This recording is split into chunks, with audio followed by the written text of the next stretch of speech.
सत्य शोधायचं कसं? न्यायासाठीचा प्रवास सोपा आहे का? तुमच्या हक्कांची संपूर्ण माहिती आहे का? कायद्याचे गूढ उलगडणार, सत्य समजावून सांगणार तज्ञ वकील, महत्त्वाच्या कायद्यांपासून ते गुंतागुंतींच्या प्रकरणांपर्यंत स्पष्ट उत्तर, ठोस मार्गदर्शन, एक व्यासपीठ जिथे प्रत्येक प्रश्नाला मिळेल योग्य उत्तर.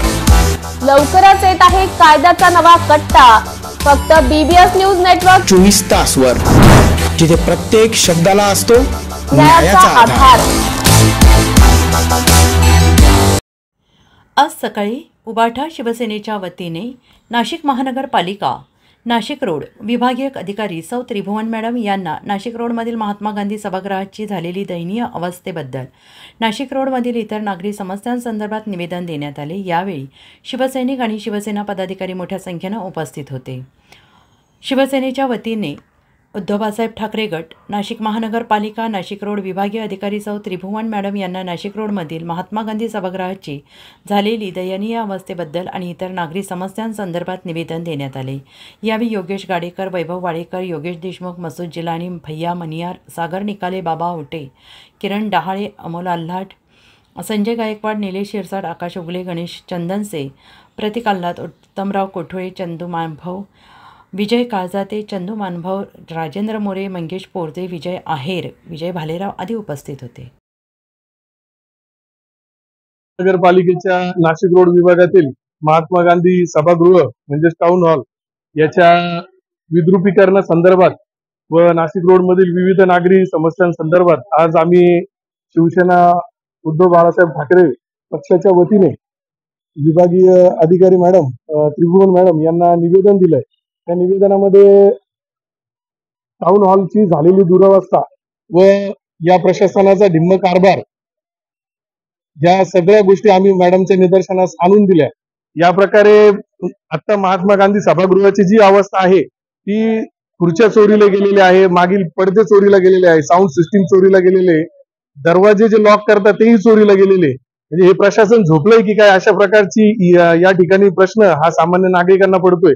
गेल्या 40 वर्षांपासून महात्मा गांधी सभागृह टाउन हॉलमध्ये अतिशय सुंदररित्या देवळाली गाव व पंचक्रोशीतील लोकांनी सांस्कृतिक, धार्मिक, शैक्षणिक कार्यक्रम केले. त्याचा खूप चांगला सुयोग्य वापर केला. परंतु अचानक अशी काय अवकळा या महानगरपालिकेच्या प्रशासनाला आली की त्यांनी पूर्ण ते टाउन हॉलकडे दुर्लक्ष करून टाकलं. आणि आम्ही प्रतिनिधी म्हणून वारंवार त्यांना या सूचना करीत होतो की या टाउन हॉलकडे तुम्ही सातत्याने लक्ष घाला. परंतु प्रशासनाला नवीन नवीन प्रोजेक्ट आणण्यामध्ये व फक्त नवीन नवीन मोठे टेंडर घेण्यामध्ये जास्त स्वारस्य आहे असं याच्यातून दिसतंय. आता आपण बघितलं असेल की मागे दिव्य मराठीमध्ये आणि इतर वृत्तपत्रांमध्ये आलं होतं की ह्या हॉलमध्ये किंवा जे जे नवीन हॉल होत आहे हे लोकांना हस्तांतरितही केले जात नाही व त्यांना नवीन कार्यक्रम देण्यासाठी केलं जात नाही. पंचवटीतील भोरे कार्यालय जे आहे तेही आता ओपन झाले, परंतु त्याचा काही उपयोग अजूनपर्यंत नागरिकांना झालेला नाही. त्याचप्रमाणे नाशिक रोड सोमवार बाजाराचा एक विषय आहे. देवळाली गाव व पंचक्रोशीतील नागरिकांना हैराण करून टाकलेला जो विषय सोमवार बाजार, नवीन नवीन जे विक्रेते येतात ते जिथे बिल्डिंग व जिथे जागा मिळेल त्या ठिकाणी विक्रीस बसतात. अशा प्रकारे विक्रीचा व सोमवार बाजार ज्या ठिकाणी जागा दिलेली आहे तिथं न होता तो ईगल स्पोर्ट्स क्लब पर्यंत देवळाली गावातून आलेला आहे. यामुळे नागरिकांना व स्थानिक हॉस्पिटल व व्यापाऱ्यांना फार त्रास होत आहे. महाराष्ट्र राज्याचे बांधकाम मंत्री यांना लाज वाटायला हवी. आम्ही आपणास महाराष्ट्र गुजरातच्या रस्त्याची वस्तुस्थिती दाखवत आहोत. महाराष्ट्र राज्याचे सार्वजनिक बांधकाम विभाग तसेच महानगरपालिकेचे बांधकाम विभाग लाचखोरीला काहीतरी सीमा असते, परंतु बांधकाम अधिकाऱ्यांचा निर्लज्जपणा बघा, गुजरातच्या अधिकाऱ्यांचे आणि मंत्र्यांची प्रामाणिकता बघा. देवेंद्र फडणवीस साहेब, आपण देश विकायला निघाला आहात. आपल्या मंत्र्यांनी निर्लज्जपणा करण्याचं कुठंच सोडलेलं नाही. आपली मान प्रतिष्ठा विकून काढली आहे. आता तरी जागे व्हा. भ्रष्टाचारी अधिकारी मंत्र्यांना टक्केवारीपासून मुक्त करा. नेते यांना पदापासून मुक्त करा. युगातील स्वराज्य संस्थांमध्ये मतदार यांची ताकद दाखवल्याशिवाय राहणार नाही. अरे तुम्ही कोणाशी युती करा, परिणामाला सामोरे जा, असा गंभीर इशारा महाराष्ट्राची भूमिका आपली जनता आपणास देत आहे. दखल घ्या. महाराष्ट्रातील सरकार तुमचे आहे, गुजरातमध्ये तुमचंच आहे, पण तुलनात्मक रस्त्यांचे परिणाम बघा आणि शरम असेल तर मंत्री आणि अधिकाऱ्यांना याचे दाखले घेण्यास भाग पाडा. संतप्त प्रतिक्रिया ग्रामीण भागातील नागरिक देत आहेत. संचालक भरत गोसावी. नाशिक महानगरपालिकेच्या सार्वजनिक आरोग्य विभागाच्या वतीने जाहीर आवाहन. गुइलेन बॅरे सिंड्रोम अर्थात GBS ला घाबरू नका, पण दक्षता घ्या. पाणी उकळून प्या. स्वच्छ आणि ताजे अन्न सेवन करा. शिजलेले व न शिजलेले अन्न एकत्रित ठेवू नका. लक्षात ठेवा, अचानक पायात किंवा हातात कमजोरी किंवा लकवा, चालताना त्रास किंवा अशक्तपणा, बऱ्याच दिवसांपासून डायरिया अशी लक्षणे आढळल्यास त्वरित डॉक्टरांचा सल्ला घ्यावा व तात्काळ उपचार सुरू करावा. सार्वजनिक आरोग्य विभाग, मनपा नाशिक द्वारे जनहितार्थ प्रसारित. भारतामध्ये 12 ज्योतिर्लिंगपैकी मुख्य ज्योतिर्लिंग त्र्यंबकेश्वर येथे श्रावण मास निमित्ताने भाविकांच्या सोयीसुविधांसाठी शासन आणि देवस्थान ट्रस्टीमार्फत कोणत्या विविध सुविधा उपलब्ध करून देण्यात आल्यात याबाबत देवस्थानचे ज्येष्ठ ट्रस्टी कैलास घुले यांनी मुलाखतीमध्ये प्रशासन आणि देवस्थान ट्रस्टीमार्फत केल्या जाणाऱ्या सुविधांबाबत सांगितले. त्र्यंबकेश्वर आणि नाशिकमध्ये येऊ घातलेल्या कुंभमेळ्याच्या निमित्ताने श्रावण महिन्यापासून नियोजन आराखड्याचे नियोजन केले जात आहे. या एका महिन्यात एका नियोजनाचा भाग म्हणून आम्ही बघत आहोत. प्रतिदिन 10 ते 15 हजार भाविक असतात, पण श्रावणामध्ये संख्या 30 ते 35 हजारांपेक्षा जास्त भाविक त्र्यंबकेश्वरमध्ये दाखल होतात असे त्यांच्या मुलाखतीमध्ये स्पष्ट सांगितलेलं आहे. त्यासाठी भाविकांतर्फे आणि स्थानिक नागरिकांतर्फे ते सहकार्याची अपेक्षा त्यांनी व्यक्त केली असे BBS न्यूजचे प्रतिनिधी यांच्याशी बोलताना सांगितले. हमारे साथ जेटे जी है ट्रस्टी, हम उनसे कुछ बात करेंगे. त्र्यंबकेश्वर श्रावण का महिमा क्या होता है? जेटे जी, आज त्र्यंबकेश्वर में ब्रह्मा विष्णु महेश की पूजा होती है और मंदिरों में खाली शिव जी की पूजा होती है. इसका महत्व क्या है? ऐसा है कि ये ज्योतिर्लिंग अनूठा है.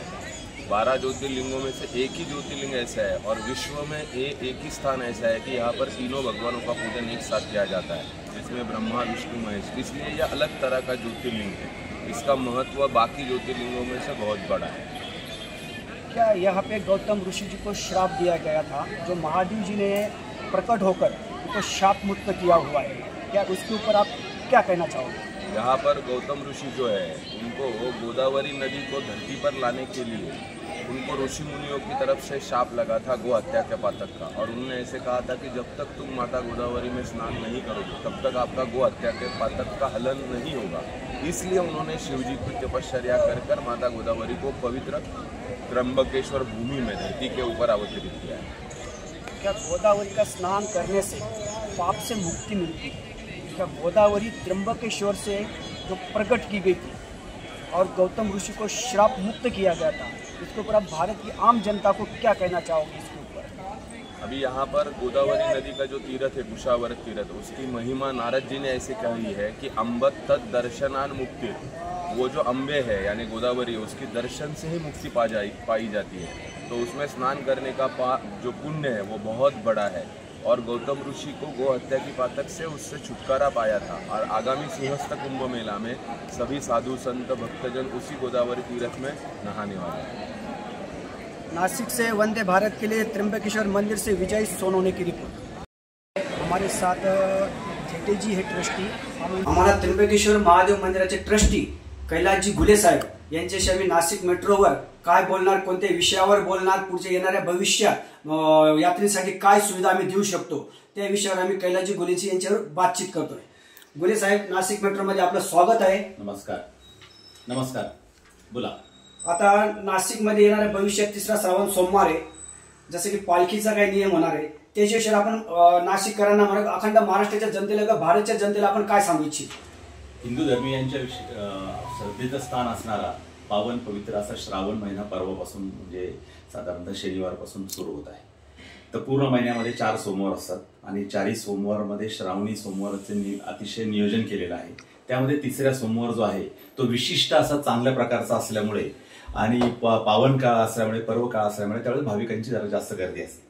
त्यानुसार सालाबाद प्रमाणे आम्ही अतिशय गर्दीचं नियोजन करण्याच्या दृष्टीने पोलीस खाते, रेव्हेन्यू खाते, कलेक्टर साहेब, माननीय डिव्हिजनल कमिशनर गेडाम साहेब यांच्या सगळ्यांच्या सूचनेनुसार आणि आगामी कुंभमेळ्याची रंगीत तालीम या दृष्टीने भाविकांसाठी वेगवेगळ्या प्रकारच्या सुविधा आम्ही पुरवण्याचा प्रयत्न केलेला आहे.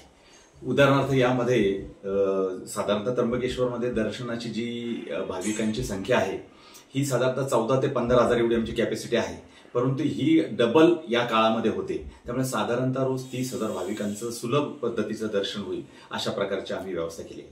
आमच्या देवस्थानचे अध्यक्ष माननीय जिल्हा न्यायाधीश सचिन भन्साळी सर यांनी नुकतीच यासाठी नियोजनाची एक बैठक घेतली आणि त्या बैठकीमध्ये आम्ही यामध्ये VIP किंवा ज्यांना राजशिष्टाचार आहे असे वगळून अवांतर जे काही VIP या नावाखाली जे काही लोक अनधिकृत प्रवेश करायचे त्याला पूर्णपणे मज्जाव केलेला आहे आणि प्रत्येक जे खातं आहे यांना एक साधारणतः 10 लोकांचा आपण प्रोटोकॉल जो आहे तो स्वीकारला जाणार आहे। याच्यामध्ये प्रोटोकॉलची वेळ किंवा VIP दर्शनाची जी वेळ आहे सकाळी 6 ते 10 या वेळात असेल आणि संध्याकाळी 6 ते 7:30 या वेळेतच ते दर्शन होईल। मात्र इतर वेळेस पूर्ण वेळपणे भाविकांसाठी सहज सुलभ दर्शन होईल। गर्भगृहामध्ये यावेळेस बऱ्यापैकी नियंत्रण घातले कारण की सकाळच्या वेळेस गर्भगृहामध्ये गर्दी होते, तर साधारणतः जे स्थानिक आहेत तर या स्थानिकांसाठी सकाळी 7 वाजेपर्यंत गर्भगृहात मंदिर उघडलं होतं, 7 वाजेपर्यंत वेळ केलेली आहे। 7 ते पहिली पूजा होईपर्यंत पुरोहित संघाचे लोक आहेत ते आपल्या गर्भगृहात जातील। इतर वेळेमध्ये गर्भगृहात जाणाऱ्याच्या संख्येवर आम्ही नियंत्रण घातलेलं आहे, तरी सगळ्यांनी याचा लाभ घ्यावा। गर्भगृहात जाण्याचा कोणीही आग्रह करू नये। महाराष्ट्राचे मुख्यमंत्री माननीय देवेंद्रजी फडणवीस यांच्या वाढदिवसानिमित्त आज चांदवड येथे माननीय आमदार डॉक्टर राहुल आहेर यांच्या संकल्पनेतून चांदवड येथील सरकारी विश्रामगृह येथे महारक्तदान शिबिराचं आयोजन करण्यात आलं होतं। यावेळी तालुक्यातील डॉक्टर राहुल आहेर यांच्यावर प्रेम करणारे कार्यकर्ते, पदाधिकारी तसेच चांदवड शहरातील SNGB कॉलेजचे आर्ट्स, कॉमर्स, सायन्सचे विद्यार्थी, पॉलिटेक्निक, इंजिनिअरिंग, लॉ कॉलेज तसेच न्यू व्हिजन अकॅडमीच्या विद्यार्थ्यांनी रक्तदान केले। या शिबिरात आमदार डॉक्टर राहुल आहेर यांनी रक्तदान केले। यावेळी सामाजिक कार्यकर्ते पांडुरंग भडांगे यांनी 50वे रक्तदान केले। तसेच रक्तदान हे सर्वश्रेष्ठ दान असून प्रत्येकाने रक्तदान करावे असे आवाहन केले आहे। आणि या रक्तदान शिबिराचे आयोजन भारतीय जनता पार्टीचे पदाधिकारी आणि कार्यकर्ते यांनी केले आहे। रक्तदान सर्वश्रेष्ठ दान।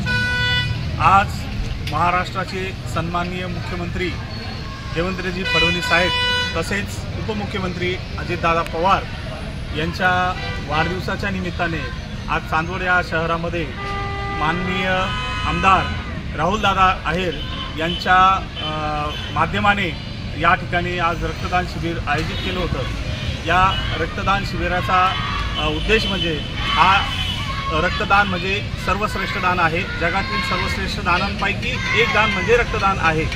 तर मी आज आत्तापर्यंत जवळजवळ 49 वेळेस रक्तदान केलं असून आज हा एक सुवर्णयोग घडून आला आणि आज माझ्या 50 बॅगा पूर्ण झालेल्या आहे। माझं वय वर्ष 47 चालू असून वयाच्या 47व्या वर्षापर्यंत मी आत्तापर्यंत 50 वेळेस रक्तदान केलेलं आहे। माझा जनतेला हाच संदेश आहे की रक्तदान सर्वश्रेष्ठ दान आहे। रक्तदानामुळे कुठलेही आजार किंवा अशक्तपणा अशा कुठल्याही व्याधी होत नाही। सगळ्यात महत्त्वाचं आपल्या शरीरातलं रक्त प्रवाह वाढतो, त्याच्यानंतर BP, शुगर, त्यानंतर जॉइंटिस म्हणजे कावीळ अशा दीर्घ आजारांपासून आपण दूर राहतो। त्यामुळे सर्व जनतेला माझे एकच आव्हान आहे की आपण रक्तदान करा, सर्वश्रेष्ठ दान आहे। जय हिंद, जय भारत, जय महाराष्ट्र।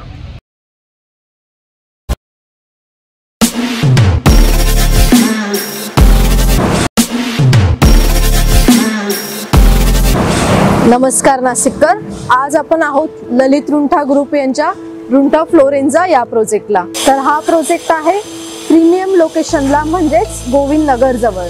या प्रोजेक्टमध्ये आपण 20हून अशा लक्झरियस ॲम्युनिटीज दिलेल्या आहेत, जसे की वॉकिंग ट्रॅक, मल्टीपर्पज हॉल आणि यासारख्या भरपूर अशा युनिक ॲम्युनिटीज।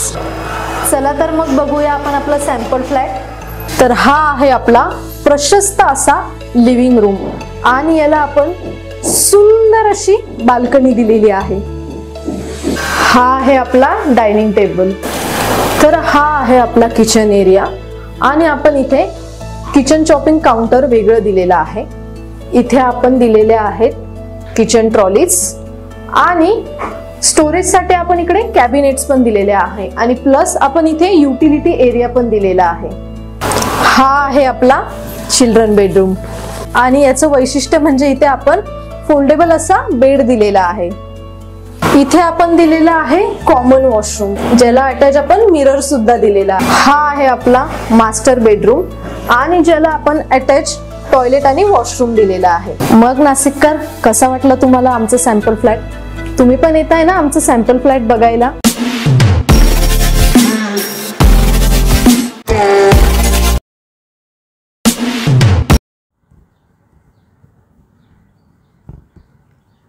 रिसेप्शनिस्ट तरुणी मारहाण प्रकरण गोकुळ झा याला मनसे कार्यकर्त्यांनी केले पोलिसांच्या स्वाधीन.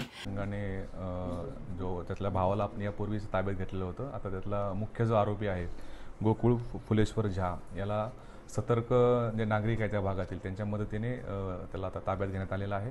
आता सदरच्या आरोपीला आपण अटक करून त्यानंतर पुन्हा त्याला कोर्टामध्ये हजर करू आणि सदरचा गुन्हा करण्यामागे त्याचा उद्देश कशा प्रकारचा होता काय याचा तपास आम्ही करून त्याला उद्या कोर्टामध्ये आम्ही हजर करणार आहोत.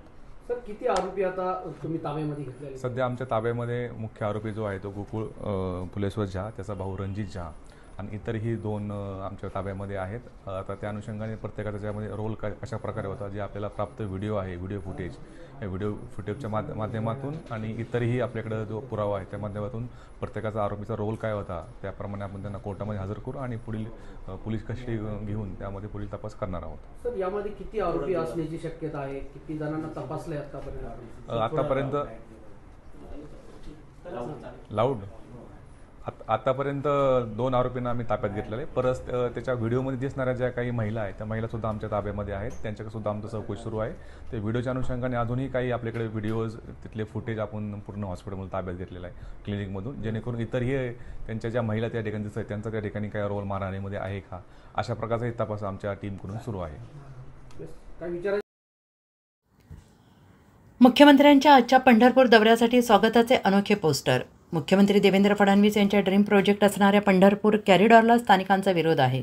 हाच विरोध दर्शवण्यासाठी संतांच्या अभंगातील ओव्यांचा वापर करून पंढरपुरात पोस्टरबाजी करण्यात आली. आज मुख्यमंत्री देवेंद्र फडणवीस पंढरपुरात आहेत आणि या पार्श्वभूमीवर वतन आमची मिराशी पंढरी हा संत नामदेव महाराजांचा अभंग पोस्टरवर छापून देवेंद्रजी आपण पंढरपूरची मूळ रचना आणि संस्कृती कायम ठेवाल असा विश्वास वाटतो अशा आशयाचे पोस्टर लावण्यात आलेले आहेत. पंढरपूर तीर्थक्षेत्र बचाव समितीने हे पोस्टर लावले आहेत. फडणवीसांचा ड्रीम प्रोजेक्ट असणाऱ्या पंढरपूर कॉरिडॉरमध्ये मंदिर परिसरातील 600 घरांचे भूसंपादन प्रस्तावित आहे आणि या भूसंपादनाला आता थेट विरोध करण्यासाठी संत वचनांचा वापर करून फडणवीस यांचे स्वागत अनोख्या पोस्टरमधून केले जाते आहे.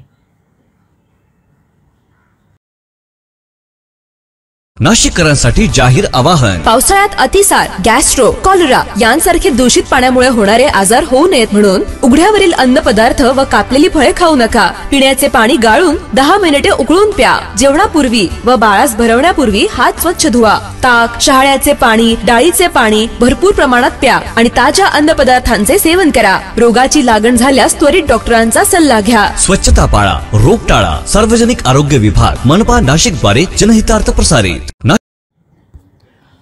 बातमी आहे कल्याणमधून. कल्याण रिसेप्शनिस्ट तरुणी मारहाण प्रकरण. आरोपीला न्यायालयात हजर केलं जाणार. कल्याण पूर्व येथील तरुणीला मारहाण प्रकरणी तिला कल्याण न्यायालयात हजर करणार. कल्याण मानपाडा पोलीस ठाण्यातून आरोपीला बाहेर काढण्यात आलं असून थोड्याच वेळात त्याला न्यायालयात हजर केलं जाणार आहे.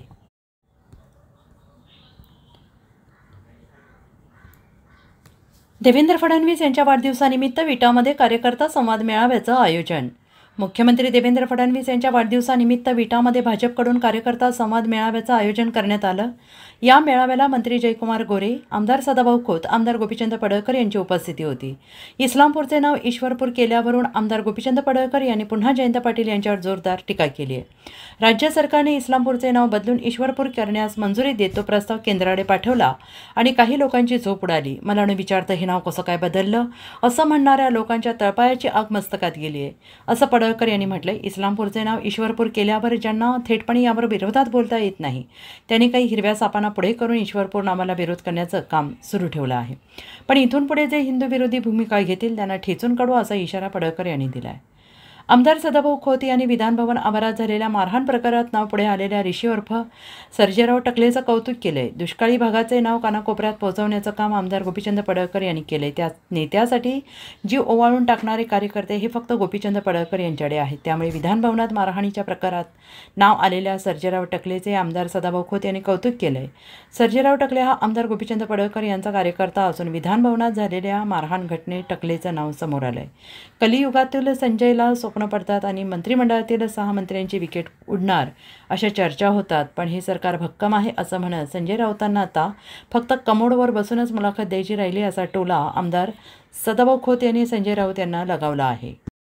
नाव सुद्धा 18 तारखेला बदललं बाबा. काय काय गड्यांच्या तळपायची आग मस्तकात गेली. झोप उडाली. ते जाऊन मला न विचारता कसं काय केला. अरे राज्याचे ते मुख्यमंत्री आहे, लोकभावना आहे की इस्लामपूरचं नाव ईश्वरपूर पाहिजे आणि म्हणून केला. मी काल कुठंतरी युट्यूब वरती बघितलं, एक हिरवा साहेब म्हणतो की मला ईश्वरपूर मान्य नाही. त्यानं पुढे केलंय. ज्याला बोलायला येत नाही सदाभाऊ, त्याला पुढे केलेलं आहे. त्याला ईश्वरपूर नको आहे. अरे जे हिंदू विरोधी भूमिका घेतील त्यांना इथून पुढं ठेचूनच काढलं जाईल. ही आपल्या सर्वांची भूमिका असणार आहे. अरे कुणाला आता मी बातमी ऐकली भाऊ, 2 दिवस चालल्या, 6 मंत्र्यांच्या विकेट उडणार. या आताच्या कलियुगातल्या संजयला स्वप्न पडलं. तो काही महाभारतातला नाही. मला एक कार्यकर्ता आला आणि म्हटला सकाळी भाऊ उठ, 6 मंत्र्यांच्या विकेट पडणार. आणि म्हटलं तू ऐकलंस कुठं. म्हटला टीव्हीवर. मी म्हटलं बहुतेक संजय राऊत आता कोमोडवर बसूनच मुलाखत देते का काय. 6:30 वाजलेले होते. अरे हे सरकार भक्कम आहे. हे सरकार या राज्याला विकासात्मक पुढे घेऊन जात आहे. देवाभाऊच्या नेतृत्वाखाली हे सरकार समाजासाठी रात्रंदिवस काम करत आहे. तुम्ही कितीही देव पाण्यात घातलं तरी सुद्धा तुमच्या तोंडाला आता यश येणार नाही. तर मी ऐकलंय त्यावेळी संजय राऊत म्हणायचे आम्ही 25 वर्ष सत्तेवर राहणार. अरे 25 महिना तू राहू शकला नाहीस. आणि म्हणून मला खात्री आहे की देवाभाऊचं सरकार, मी 25 म्हणणार नाही, पण पुढच्या वेळी सुद्धा देवाभाऊचं सरकार या महाराष्ट्रामध्ये सत्तेवरती असणार. आम्हाला अभिमान आहे त्या सरकारमध्ये. एक होकर समाजातला 18 पगड जातीतला एक सामान्य व्यक्ती आज तिथं मंत्री म्हणून आज त्या सरकारमध्ये काम करत आहे. सातारा जिल्ह्यामध्ये अनेक प्रस्थापित जया भाऊला.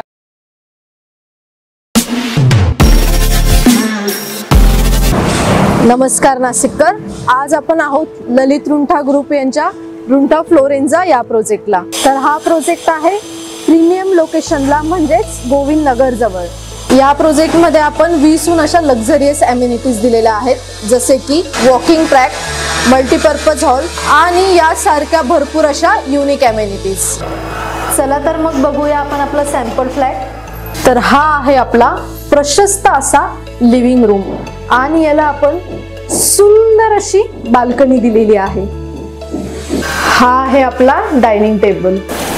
तर हा आहे आपला किचन एरिया आणि आपण इथे किचन चॉपिंग काउंटर वेगळं दिलेलं आहे. इथे आपण दिलेले आहेत किचन ट्रॉलीज आणि स्टोरेजसाठी आपण इकडे कॅबिनेट्स पण दिलेले आहे आणि प्लस आपण इथे युटिलिटी एरिया पण दिलेला आहे. हा आहे आपला चिल्ड्रन बेडरूम आणि याचं वैशिष्ट्य म्हणजे इथे आपण फोल्डेबल असा बेड दिलेला आहे. इथे आपण दिलेला आहे कॉमन वॉशरूम, ज्याला अटॅच आपण मिरर सुद्धा दिलेला. हा आहे आपला मास्टर बेडरूम आणि ज्याला आपण अटॅच टॉयलेट आणि वॉशरूम दिलेला आहे. मग नाशिककर, कसा वाटलं तुम्हाला आमचं सॅम्पल फ्लॅट? तुम्ही पण येत आहे ना आमचं सॅम्पल फ्लॅट बघायला?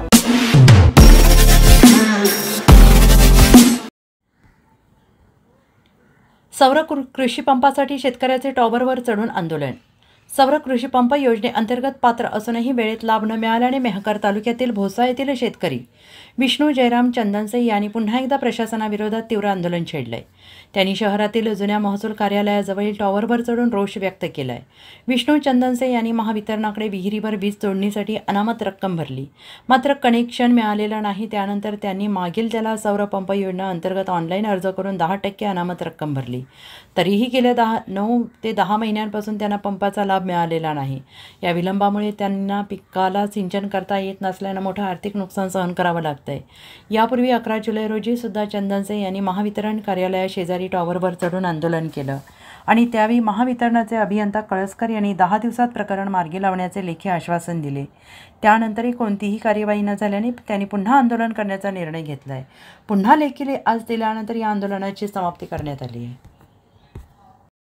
देण्याप्रमाणे लवकरात लवकर म्हणजे 13 तारखेला करण्यात येणार आहे, 13 ऑगस्टला. कारण ही जी कंपनी जी दिलेली आहे जिदान कंपनी त्यांच्याशी संपर्क साधलेला आहे, वरिष्ठ अधिकाऱ्यांशी आपण संपर्क केलेला आहे आणि त्यानुसार आपलं कनेक्शन जे आहे लवकरात लवकर करण्यात येईल. मी नम्र विनंती करतोय की आपले जे बळीराजा जे आहेत वरती त्यांनी आपली जीवाची काही बरवाईट करू नये. मी महावितरणकडून नम्र विनंती करतो की त्यांनी खाली यावे, आम्हाला एक संधी द्यावी, आम्हाला मोका द्या, आम्ही करून देतो काम आपल्या जीवाशी करून. बळीराजाचं नुकसान व्हावं आम्ही कधीच विचार नाही करत. आपलं नाव करून सचिन सोनसकर. आपलं काय कोणते पद आहे? सहाय्यक अभियंता आहे मी मेकर विभागला यांच्या सोबत आहे यांच्या कंपनीतर्फे. मी एक नम्र विनंती करतोय आज वरिष्ठ अधिकारी मी साहेबांसोबत 1 वाजेपासून आहे. साहेबांनी वरिष्ठ अधिकारी आणि जे कन्सर्न जे हे आहेत आपले जे कंपनीचे त्यांच्याशी कॉन्टॅक्ट केलेला आहे, त्यांची संपर्क केलेला आहे. आपण तिन्ही जे एकच नाही जे 3 जे आहेत आपले याच्यातले कास्तकार त्यांचे नाव सुद्धा दिलेले आहे. त्यानुसार यांचं लवकरात लवकर मटेरियल प्रोव्हाइड करून हे कनेक्शन लवकर करण्यात येईल. मी निवेदन करतो किंवा हे आंदोलन थांबवावे. साहेब आम्ही ते रिप्लेसमेंट मध्ये टाकलेले ते बी आम्हाला भेटून नाही राहिलो, बरेच दिवस झाले. ते रिफंड. गोंदिया जिल्ह्यात धान खरेदीसाठी आणखीन 11 लाख क्विंटल वाढीव उद्दिष्टाची गरज. खरेदीची उद्दिष्ट वाढवण्यासाठी पणन कार्यालयाकडून शासनाकडे पाठपुरावा. धान उत्पादक शेतकऱ्यांना हमी भावापेक्षा कमी दर मिळू नये यासाठी शासनाच्या वतीने जिल्हा मार्केटिंग फेडरेशन आणि आदिवासी मार्केटिंग फेडरेशन अंतर्गत शासकीय केंद्रावरून धान खरेदी केली जाते. मात्र यावर्षी जिल्हा पणन कार्यालयाला कमी उद्दिष्ट मिळाल्याने गोंदिया जिल्ह्यातील अनेक शेतकरी धान विक्रीपासून वंचित झाले आहेत. सुरुवातीला शासनाने 11 लाख क्विंटल खरेदीचे उद्दिष्ट दिले होते. ते उद्दिष्ट संपल्यानंतर गोंदिया जिल्ह्यातील धान उत्पादक शेतकऱ्यांकरिता शासनाच्या वतीनं 7,38,000 क्विंटल खरेदीचे उद्दिष्ट वाढवून देण्यात आले. ते संपल्यानंतर 11 लाख क्विंटलची आवश्यकता असताना शासनाने आता केवळ 1,40,000 क्विंटल उद्दिष्ट वाढवले आहे. त्यामुळे वाढीव उद्दिष्ट मिळालेले नाही तर जवळपास 13,000 शेतकरी विक्रीपासून वंचित राहण्याची शक्यता आहे. या संदर्भात शासनाकडे पाठपुरावा करू आणि वाढीव उद्दिष्टाची मागणी केली असल्याचं गोंदियाचे जिल्हा पणन अधिकारी विवेक इंगळे यांनी म्हटलं आहे. गोंदिया या ठिकाणी एकूण 18,50,000चं उद्दिष्ट प्राप्त झालेलं होतं. आता कालच आम्हाला पुन्हा 1,40,000चं उद्दिष्ट प्राप्त झालेलं असून अद्यापपर्यंत या कार्यालयास नोंदणीकृत शेतकऱ्यांचा धान विकत घेण्यासाठी 11,08,000 क्विंटलचे धानाचे उद्दिष्टची आवश्यकता आहे.